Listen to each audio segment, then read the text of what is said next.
Yes, students, today I will discuss with you question answers of this chapter, tribals and Dikus, and after that I will start next chapter, When People Rebel, 1857. So, first of all, tell me the first question, answer of this question. What problems did shifting cultivators face under British rule? Yes, we have discussed all. So, yes, raise your hand who know the answer. Try to give points so that we can compile the answer. What problems did shifting cultivators face under British rule? It means when we were under the colonial rule at that time, how shifting cultivators, they faced many difficulties. Very good, Jaivan. Yes, beta. Hanji. Good morning, ma'am. Yes. Hmm. Point number one, British always had problem with shifting cultivators as they were always moving for pasture lands. Number two, shifting cultivators were wanted to become peasant cultivators. Number three, the British thought it is easier to control and administer peasant cultivators than shifting cultivators. Number four, hand shifting cultivators faced problem when the company planned the land revenue system. Hanji, because now shifting cultivators, they were not permitted to enter in their original land. Okay? They had to pay revenue, that they were not allowed to move freely in their forest areas. Clear? And they had to change their occupation. They had to shift their cultivation, agriculture rights, and they also turned as labor. And when these shifting cultivators, they were compelled to do farming on a fixed place, it was not easy because the soil was very dry. In some areas, soil was very dry and it was not profitable and it was not easy for them to cultivate. So many problems at that time shifting cultivators faced during British rule and forest laws. Very good. Next question is, how did the powers of tribal chiefs change under colonial rule? Medha, Anmol, very good. Anji, Anmol, Anji. Chief, tribal Yes, chiefs, ma'am. how their powers change? Anji beta. Under the colonial rule, the function and powers of the tribal chiefs were changed. They were forced to follow the laws made by British officials in India. They also had to pay tribute to the British and discipline the tribal groups on behalf of the British. And they also lost their authority they had earlier enjoyed among the people. They were unable to fulfill their traditional functions. Very good. Yes, the answer of Anmol is exact right. How? Because number one, आपने बताना है that powers of tribal chief change under colonial rule. Because number one, now they lost their economic power, the status that earlier they had in their tribe, जो पहले उनका status था. Now they lost their authority because now the tribal chief, they have to follow British rules and regulations. Then earlier, the members of tribe, they used to give tribute to chief. Tribute का मतलब होता है kind of gifts to please him. But now these chiefs, they had to tribute, they had to provide tribute, they have to give tribute to the Britishers.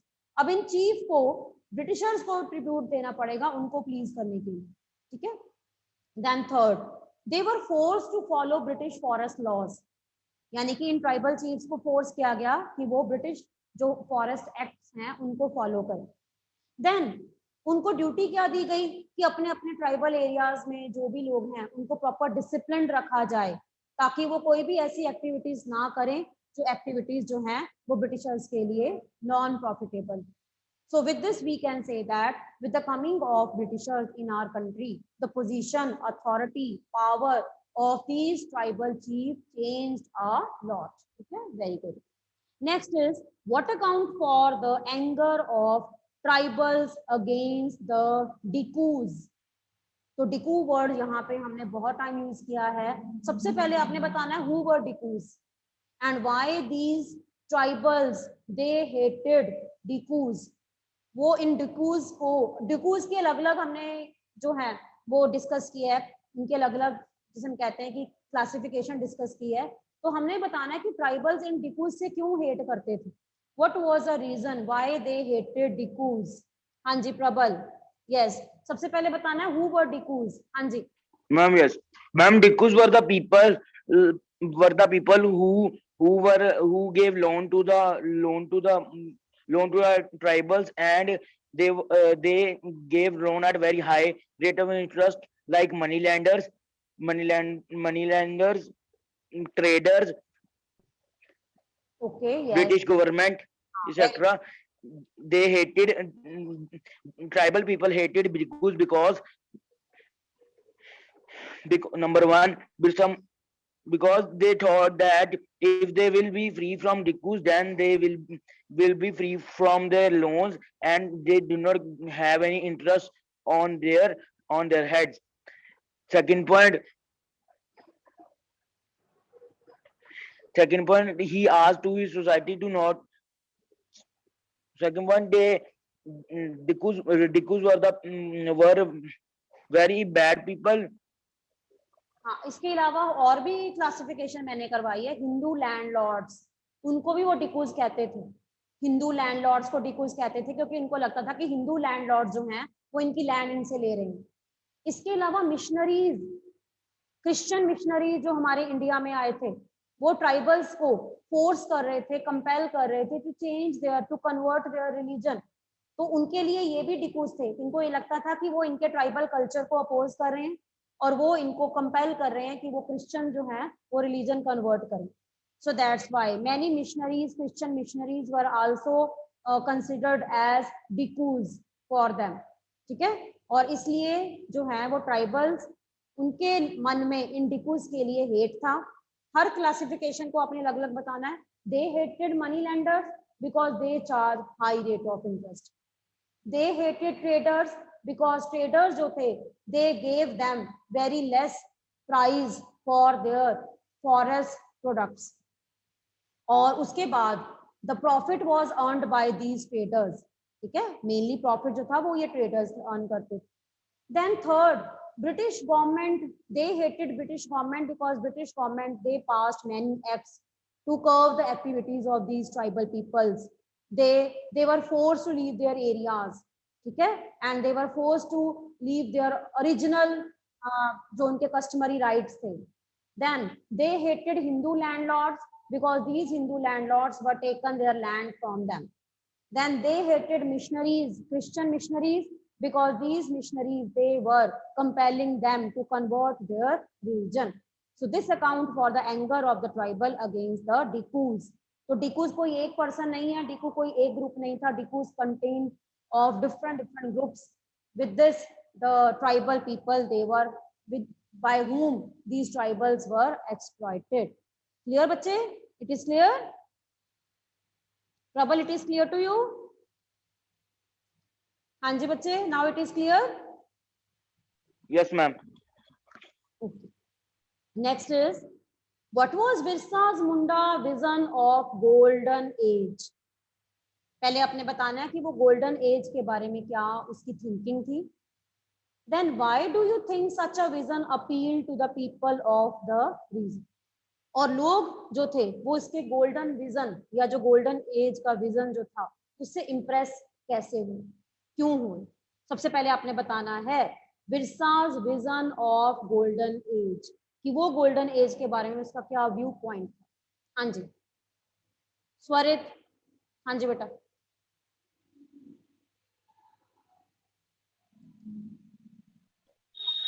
Ma'am yes. Ma'am मेरे दिल पे ma'am चोट लग गई है ma'am, वो छोड़ गई मुझे ma'am. Yes, any other student?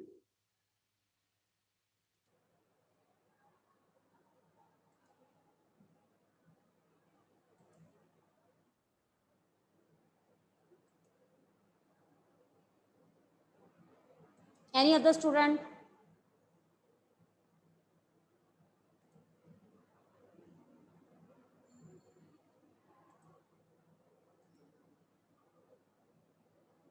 Yes. Anvay, हाँ जी. What was Virsa's vision of golden age?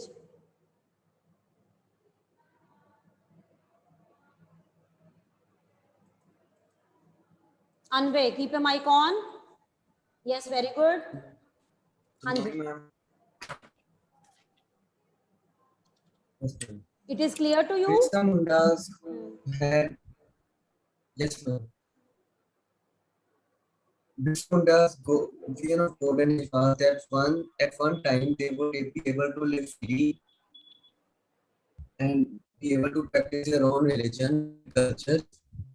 They would be free of egos. Yes, golden age. Birsa's vision of golden age was free life. Free life का मतलब होता है कि without any restrictions. The time period when no restrictions were imposed on tribals, that was considered as golden age. Birsa का ये मानना था कि जो टाइम जिस टाइम में ट्राइबल्स के ऊपर कोई रिस्ट्रिक्शंस नहीं थी, when they led eager free life, that was their golden age. They were free from colonial rule. जब वो कॉलोनियल रूल से फ्री हो जाएंगे तो वो उनकी गोल्डन एज होगी. और उस पर्टिकुलर टाइम पीरियड में फॉरेस्ट एरियाज में जो वो पहले करते थे वो सेम करेंगे. शिफ्टिंग कल्टीवेशन या जो भी झूम कल्टीवेशन वो करते होंगे. नेचुरल फॉरेस्ट एरियाज में कैसे वो एक जगह से दूसरी जगह घूमते होंगे. Free roaming of movement of these people in forest areas. Natural जो वाटरफॉल्स होते थे कैसे वो वहां पे जाते होंगे. ठीक है. और किस तरह से उस टाइम पीरियड में वो फॉरेस्ट एरियाज में फ्रीली मूव करते थे. तो that was their golden age dream. Birsa Munda का वो जो ड्रीम था, विजन ऑफ गोल्डन एज. इसके लिए उसने लोगों से, जो उसके अपने ट्राइब थे या जो लोग थे, उसके लिए उसने क्या उनके साथ किस तरह से जो है वो उन्होंने उनको सपोर्ट किया. लोगों ने कैसे इस गोल्डन एज के उसके ड्रीम को फुलफिल करने के लिए सपोर्ट किया. Number 1, he urged people to give up drinking. उसने कहा कि लोगों को क्या करना चाहिए, ड्रिंकिंग जो है वो छोड़नी चाहिए, क्योंकि अगर ड्रिंकिंग छोड़ोगे तभी जो है वो आप फर्म डिसीजन ले सकते हो. ठीक है. देन इसके बाद उसने क्या किया, he reform ट्राइबल सोसाइटी. उसने बहुत से रिफॉर्म जो है ट्राइबल सोसाइटी में किए, अपने लोगों को रिफॉर्म, अपने लोगों को इम्प्रूव करने के लिए. ठीक है. एंड उसका ये मानना था कि पुराने टाइम पर वो रिवर्स के पास रहते थे, फिशिंग करते थे, एम्बार्कमेंट्स के पास रहते थे. ठीक है. नेचुरल रिसोर्सेज, ट्रीज प्लांट करते थे, ट्रीज की वर्शिप करते थे, फेस्टिवल सेलिब्रेट करते थे. ठीक है. कल्टीवेशन जो है वो करते थे. तो वो उसकी गोल्डन एज थी. तो वो इसको फिर से कंटिन्यू करना चाहता था, लेकिन वो तभी होगा when the society will be free from the dikus. जब उसकी सोसाइटी किससे फ्री होगी, डिकूज से. और इसीलिए उसने क्या किया, बिरसा मुंडा ने जो रिवोल्ट किया, इस रिवोल्ट में अल्टीमेटली उनका मोटिव क्या था, टू अपोज डिकूज, डिकूज को अपोज करना. एंड मैनी पीपल अपील्ड का मतलब होता है बहुत से लोगों को गोल्डन एज का ये जो ड्रीम था वो उन्होंने इनको सपोर्ट किया. And he also supported Munda, Birsa Munda revolt. But later on this revolt was suppressed by the Britishers. And Birsa Munda he died in 1900. उसकी डेथ हो गई कॉलरा के कारण, और बाद में Britishers they easily control the areas captured और controlled by Munda tribe. Clear. This was all about Birsa's vision of golden age. And why do you think such a vision appealed to the people of this region? ये हमने इसमें बताना. Clear? Will you be able to give the answer? Avni, हाँ जी बच्चे, again can you repeat the answer? What was Birsa's vision of golden age? Why do you think such a vision appealed to the people of the region? हाँ जी, Avni, keep the mic on. Yes. And according to Birsa Munda, the golden age should be like when the tribal people would be free from Dikus. Like Dikus were the people who exploited them, like traders, moneylenders, Britishers. They wanted to be free from Dikus. Secondly, they wanted to get back their ancestral right to live in forest. They wanted to freely the environment in they also wanted to do shifting cultivation, which was their main occupation. They wanted to go back to forest and live on their place where they used to live earlier. The Birsa Munda asked people to leave, to not to drink Yes.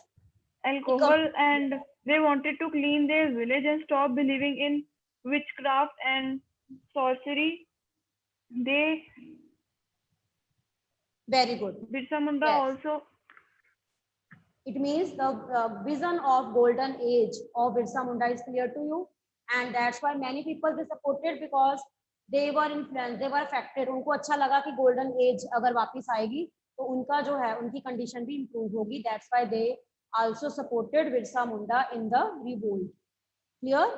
So this was all about this chapter. You have to complete question answers.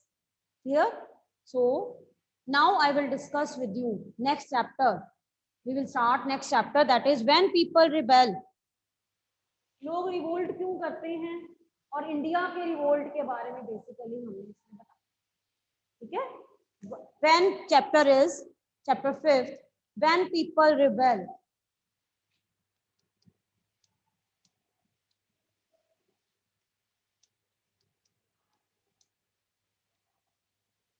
So ultimately this chapter is about revolt of 1857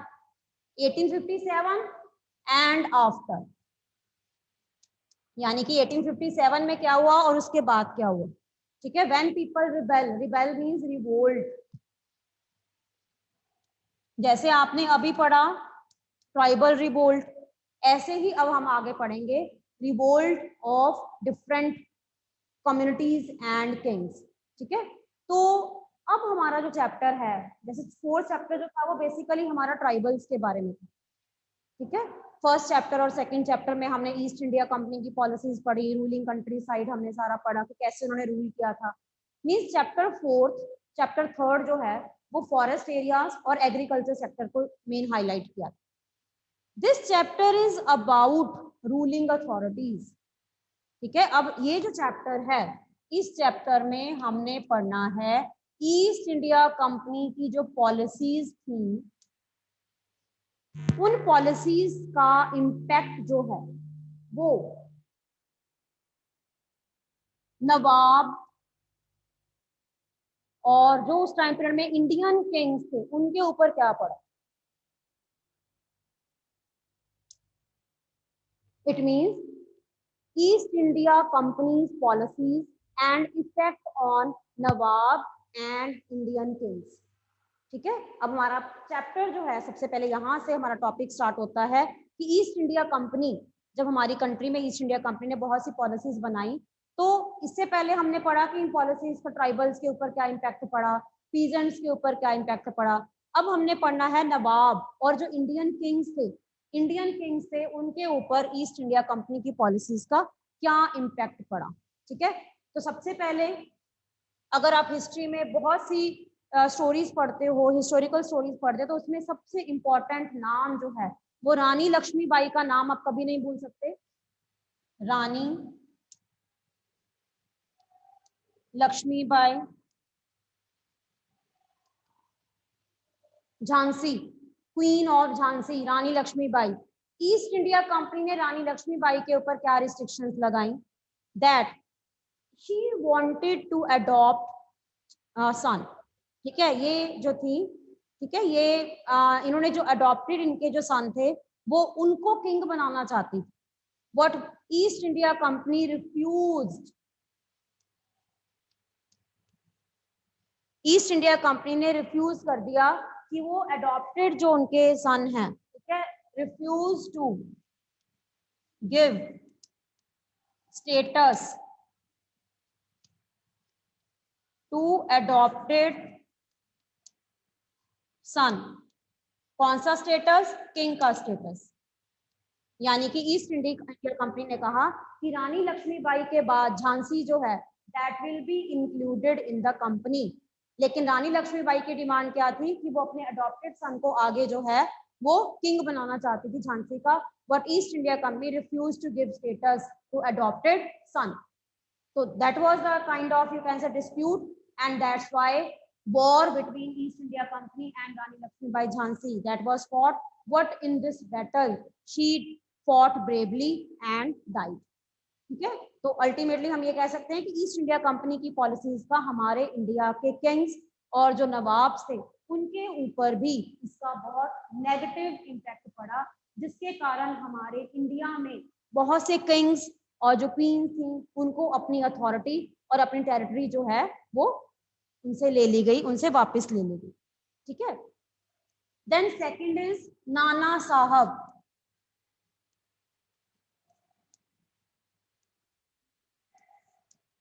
Nana Saheb जो थे, इनकी ये भी मतलब जो थे problem क्या थी कि जो नाना साहब के adopted sun,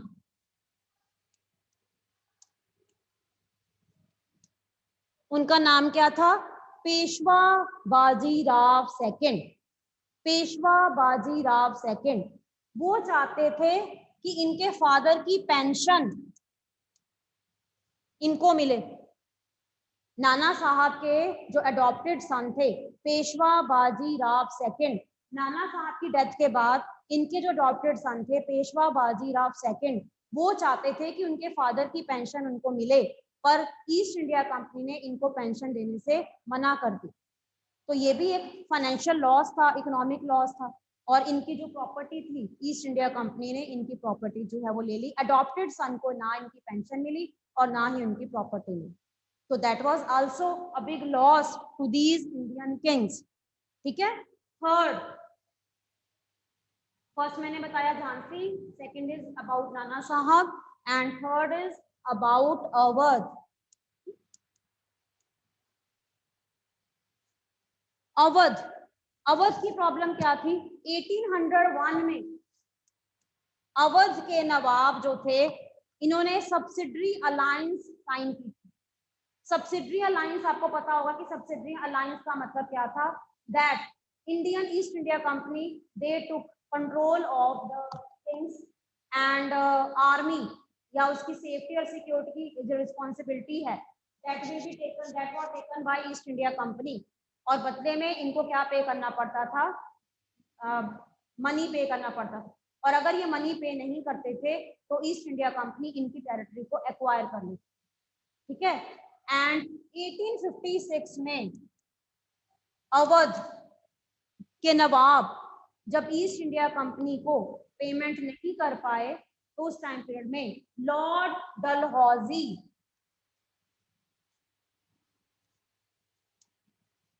he took over the control of Awadh. उन्होंने अवध का कंट्रोल ले लिया 1856 में, Lord Dalhousie. Why? Because Nawab of Awadh was not able to pay payment of subsidiary alliance. Subsidiary alliance की जो payment थी, they were not able to pay, and that's why Lord Dalhousie he took over the control of Awadh in 1856. ठीक है? Next, Mughal dynasty. Next है Mughal dynasty के साथ क्या हुआ, फोर्थ,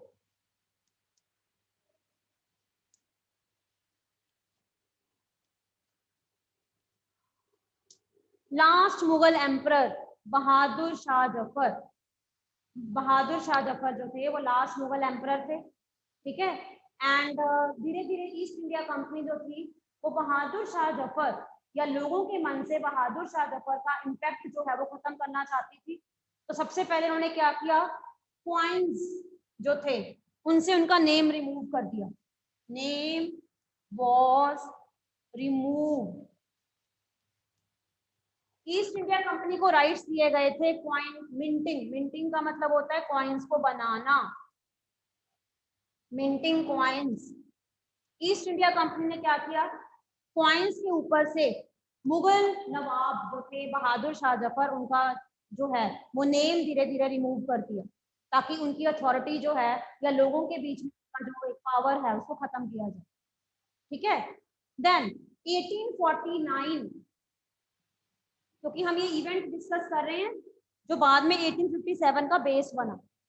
1849 में लॉर्ड डलहौजी उन्होंने पॉलिसी बनाई कि बहादुर शाह जफर की डेथ के बाद रेड फोर्ट, जहां पर मुगल फैमिली रहती थी, रेड फोर्ट, ठीक है, कि जब बहादुर शाह जफर जब तक हैं तब तक वो रेड फोर्ट में रह सकते हैं। अगर उनकी डेथ हो गई, यानी कि अगर जब उनकी डेथ हो जाएगी तो उनको क्या करना पड़ेगा, रेड फोर्ट जो है उनको शिफ्ट करना पड़ेगा, क्योंकि शुरू से ही मुगल फैमिली जो थी वो रेड फोर्ट में रह रहे थे। तो ब्रिटिशर्स ने, ईस्ट इंडिया कंपनी ने एक लॉ बनाया, जिस लॉ के अकॉर्डिंग बहादुर शाह जफर की डेथ के बाद मुगल फैमिली को रेड फोर्ट जो है वो खाली करना पड़ेगा, ठीक है।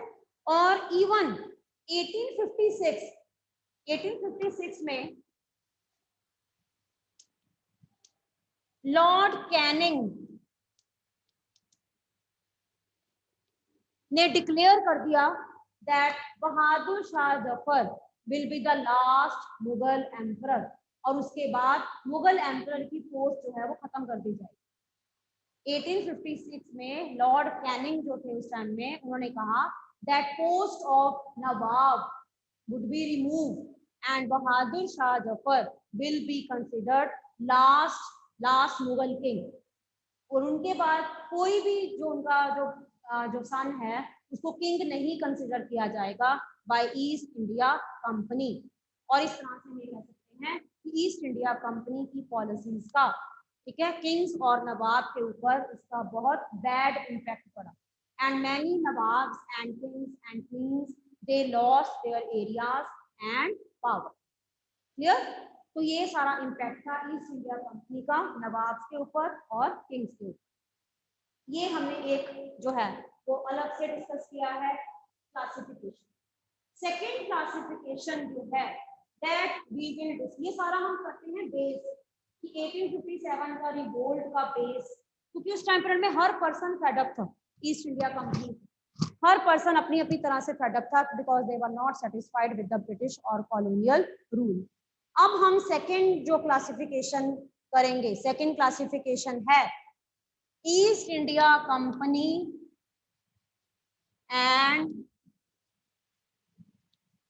peasants sepoys। peasants sepoys means soldiers, Indian soldiers जिनको ईस्ट इंडिया कंपनी की आर्मी में रिक्रूट किया गया था। और आपको पता है many peasants were compelled to join army, बहुत से पीजेंट्स को आर्मी के लिए बॉर्डर एरियाज में जाने के लिए कंपेल किया गया, उनको सोल्जर बनाने के लिए कंपेल किया गया, और इस तरह से उस टाइम पीरियड में जो पीजेंट्स थे दे वर कंपेल्ड टू ज्वाइन आर्मी, ठीक है। अब हम पढ़ेंगे कि ईस्ट इंडिया कंपनी जो थी वो पीजेंट्स और सिपाहीज के लिए जो उन्होंने रूल्स एंड रेगुलेशंस बनाए, why they were not satisfied. वैसे हमने पुराने चैप्टर में जो हमारा पहला चैप्टर था उसमें सारा हमने रिवोल्ट अच्छी तरह से डिस्कस किया हुआ है कि peasants why peasants were not happy, लेकिन इसमें हमने बिल्कुल शॉर्ट में बताना है कि पीजेंट्स को क्या क्या प्रॉब्लम फेस करनी पड़ती थी east India company. Number 1, high taxes revenue, ठीक है। peasants they had to pay high taxes revenue to the British government, so that was very difficult for them to pay, ठीक है। और अगर if they failed to pay, their land was taken, land was taken। अगर वो पे नहीं कर पाते थे तो उनकी लैंड जो थी वो ईस्ट इंडिया कंपनी या ब्रिटिश गवर्नमेंट एक्वायर कर लेती, ठीक है। तो ये मेन प्रॉब्लम आई पीजेंट्स को, because at that time many peasants they face so many difficulties. Clear? तो ये तो था पीजेंट्स की प्रॉब्लम, ठीक है। और प्रॉब्लम क्या थी? They were also exploited by money lenders, money lender से भी उनको उस टाइम में एक्सप्लॉयट कर रहे थे बिकॉज उनको लोन लेना पड़ रहा था at high rate of interest, ठीक है। उनको लोन लेना पड़ता था हाई रेट ऑफ इंटरेस्ट, और उस टाइम पर में इवन उनके विलेज एरियाज के मनी लेंडर्स भी उनको बहुत ज्यादा एक्सप्लॉयट कर रहे थे, और कई बार तो उनकी लैंड जो है वो भी उनसे ले ली जाती थी। तो ये पीजेंट्स की प्रॉब्लम थी। ईस्ट इंडिया कंपनी के रूल्स एंड रेगुलेशंस पीजेंट्स के लिए बहुत हार्ड थे। Then why sepoys were unhappy? Why they were soldiers, Indian soldiers were unhappy?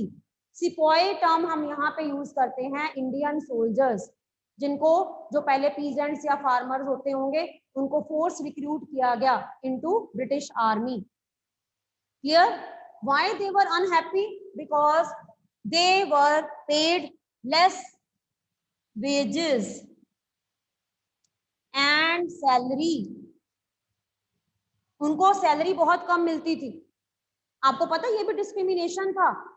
British army में अगर एक इंडियन सोल्जर होता था और दूसरी तरफ फॉरेन सोल्जर भी होते थे, rank was same but the salary was low. Indian sipahis they were given very less wages and salaries. उनको सैलरीज जो है वो प्रॉपर नहीं दी जाती थी. That's why they were not satisfied, they were unhappy with the East India Company. फिर East India Company जो थी वो उनको कंपेल करती थी टू क्रॉस सी बॉर्डर्स, जिसको हम ओवरसीज कहते हैं. ओवरसीज का मतलब होता है आपको सी क्रॉस करके दूसरी कंट्री में जाना. ठीक है. तो 1824 में ईस्ट इंडिया कंपनी ने बहुत से सोल्जर्स को in 1824 these Indian sepoys were compelled to cross the sea and to go to Burma. Burma जाने के लिए बोला, जो आज के टाइम पर में म्यांमार है. तो बर्मा जाएंगे तो क्या करना पड़ेगा, उनको सी क्रॉस करना पड़ेगा. और आपको पता है पुराने टाइम पीरियड में हिंदू रिलीजन में ये माना जाता था कि अगर आप किसी कंट्री में सी क्रॉस करके जाओगे तो आपका रिलीजन या आपका जो आइडेंटिटी है, ठीक है, वो एक तरह से आपसे छिन जाएगी. तो उस टाइम पे में रिलीजियस एस्पेक्ट के ऊपर ना लोग सी को क्रॉस करना गलत मानते. But at that time many sipahis were compelled to cross the sea and they sent many Indian sipahis to Burma. वहां पे वॉर जो है, वॉर के लिए इनको भेजा. And many Indian sipahis refuse. बहुत से इंडियन जो सिपाहीज थे उन्होंने रिफ्यूज कर दिया कि वो सी बॉर्डर क्रॉस करके बर्मा नहीं जाएंगे. But many were given punishment. फिर इनको पनिशमेंट दिया गया. और उसके बाद 1856 में, ये भी बेस है 1857 का ना, 1856 में न्यू लॉ वाज पास्ड. एक नया लॉ पास किया by East India Company that any Indian सिपाही, जो भी कोई इंडियन सिपाही जिसको भी रिक्रूट किया जाएगा या जो भी ऑलरेडी जॉब कर रहे हैं, ठीक है, they had to cross the sea borders. यानी कि उनको ओवरसीज या सी बॉर्डर्स क्रॉस करने के लिए कभी भी भेजा जाए, दे वर रिक्वायर्ड. और अगर वो मना करेंगे तो दे विल बी गिवन पनिशमेंट. ठीक है. 1856 में फिर ईस्ट इंडिया कंपनी ने नया लॉ बनाया, ठीक है, कि new law was passed to serve overseas, कि कंपनी कभी भी इंडियन सोल्जर्स को सी बॉर्डर क्रॉस करके दूसरे कंट्रीज में भेज सकती है. और अगर कोई भी सिपाही इसको जो है वो डिसओबे करेंगे then they will be given punishment. And at that time many Indian sipahis they revolted. उन्होंने इसके लिए रिवोल्ट किया but they were given punishment. So this is the main reason why at that time peasants and sepoys they were not satisfied with the East India Company. Clear? इसके बाद बच्चे next हमारा heading है religious reforms, या हम इसको religious भी कह सकते हैं और सोशल भी कह सकते हैं. और रिलीजियस, सोशल भी कह सकते हो, रिलीजियस भी कह सकते हो. Reforms in Indian society.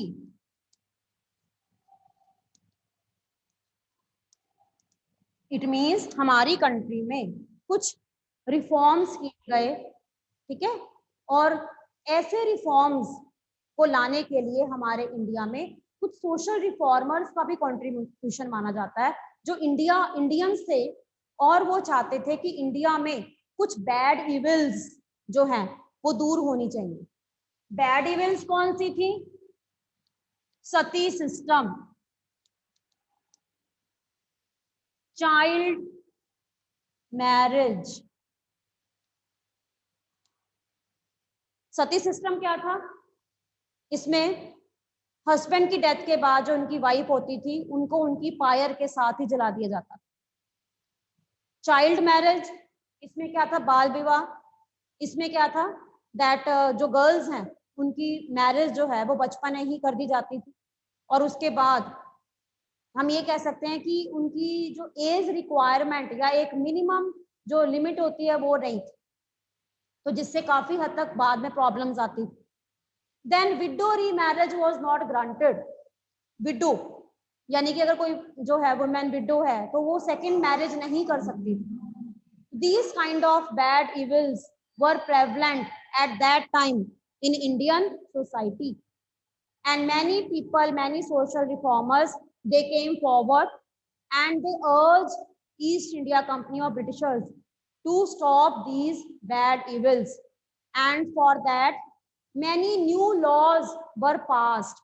बहुत से नए लॉज बनाए गए और नए लॉज बनाकर इंडियन सोसाइटी को काफी हद तक इम्प्रूव किया गया, और इस तरह से हम ये कह सकते हैं कि हमारी कंट्री में चाहे ईस्ट इंडिया कंपनी या ब्रिटिश गवर्नमेंट ने बहुत से नेगेटिव इन्फ्लुएंस था, लेकिन कुछ पॉजिटिव भी था जिसमें कि बैड इवेंट्स को खत्म किया था।